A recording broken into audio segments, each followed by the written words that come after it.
Have you ever seen on a map, it might be true elsewhere, but I noticed especially North America, off the East Coast, if they show the terrain of the bottom of the ocean, there's like what we call the continental shelf, right? Which is the same coastline, it's just pushed out a little further. And then you have a big drop off. Right. Okay? When New York, when it used to dump its garbage in the ocean, it wouldn't do it on the shelf. It would take it to the deep part and then drop. Have you ever seen on a map, it might be true elsewhere, but I noticed especially in North America, off the East Coast, if they show the terrain of the bottom of the ocean, there's like what we call the continental shelf, right? Which is the same coastline, it's just pushed out a little further. Map.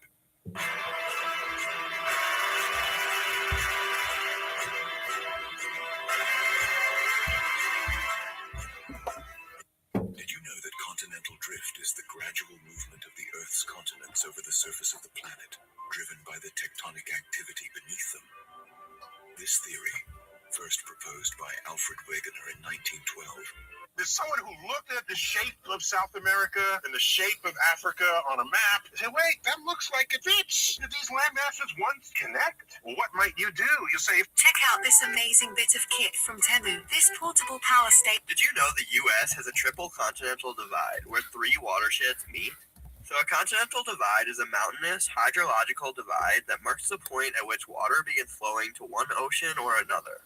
The main continental divide, called the Great Divide, goes up the Rocky Mountains from Alaska to Central America and disconnects the Pacific watershed from the Gulf of Mexico watershed. But the Laurentian Gap connects to the Hudson Bay. Ever wonder what's beneath the ocean's surface? Dive with me into the world of the continental shelf, a submerged ledge of continent that forms the shallowest part of a continent's coast. did you know that if you enter your continental drift, there's someone who looked at the shape of South America and the shape of Africa on a map and said, wait, that looks like it fits. Did these land masses once connect? Let's test this.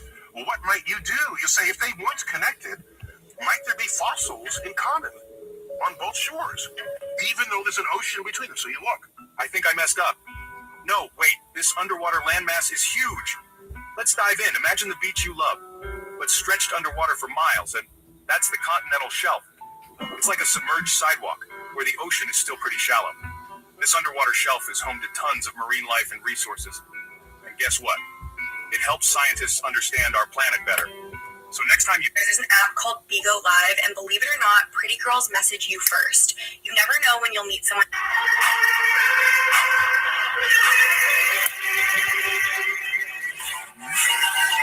many great chairs out there. Thronesy.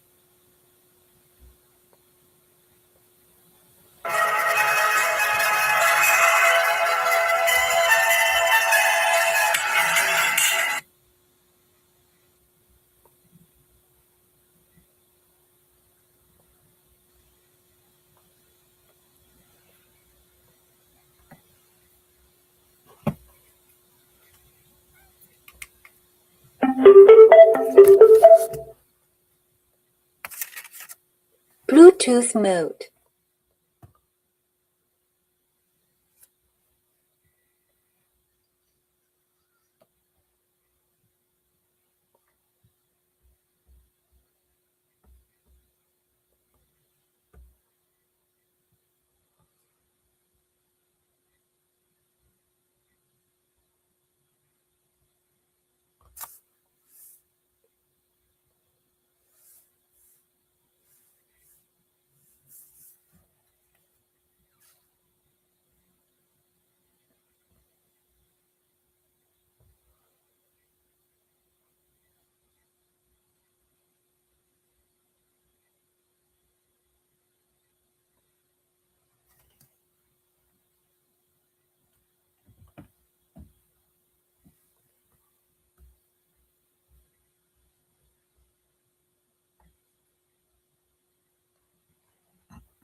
Velvety diamond-shaped chocolate with a crunchy nougat filling.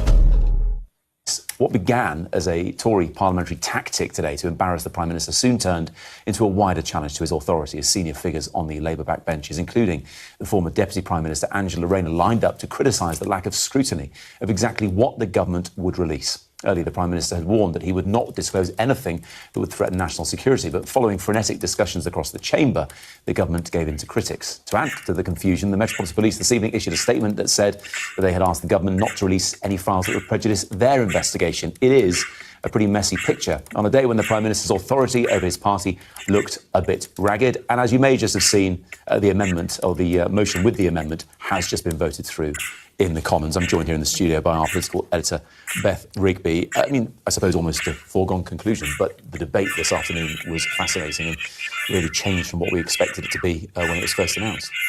It has been quite the day, and I have to say, Matt, I'm reeling a bit right now, and my WhatsApps are full of MPs in absolute fury about what's going on. If we just stand back for a moment, where are we? And we'll get onto the debate in a moment. The release of further details on Mandelson's relationship with Epstein has really blown up a crisis that the Prime Minister hoped he had put to bed last September when he sacked Mandelson as the ambassador to the US after it emerged that he had continued this friendship with Epstein, and it was much closer than perhaps the Prime Minister was told he was led to believe. But the revelations over the weekend that Mandelson also allegedly leaked market-sensitive information back in 2009 under the Gordon Brown administration, that he had taken payments from Epstein amounting to £75,000 when he was a prominent Labour politician in the early noughties, has brought this crisis right to the door of the current Prime Minister. If they had never brought Mandelson back, this would have been a historical scandal that might turn out to be the biggest of this century. And I say that because the Met Police are now investigating Mandelson, if they decide to prosecute him and he has a conviction, he could end up going to prison over this. That is how serious these allegations are.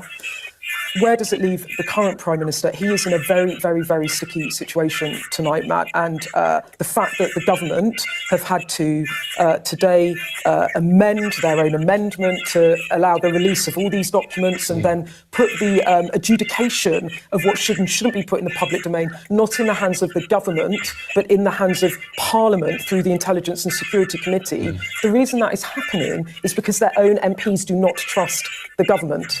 And the person that led that call for scrutiny independent of number 10 was Angela Rayner, the former Deputy Prime Minister. So the fact that she did that, it was backed up by other senior MPs such as Meg Hillier, tells you very clearly how deeply unhappy about this MPs are. I've got MPs telling me that they're not sure they can stay on in government posts.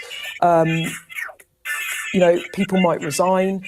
You know, it is a tinderbox, this, that could really ignite. And so it's very, very febrile. The other thing that happened this evening, Matt, that has been another blow to the Prime Minister, is in Prime Minister's questions, he conceded that the vetting process on which he took the decision to appoint Mandelson as the ambassador back in 2025 made it clear that Mandelson had continued his relationship with Epstein. Now, for many of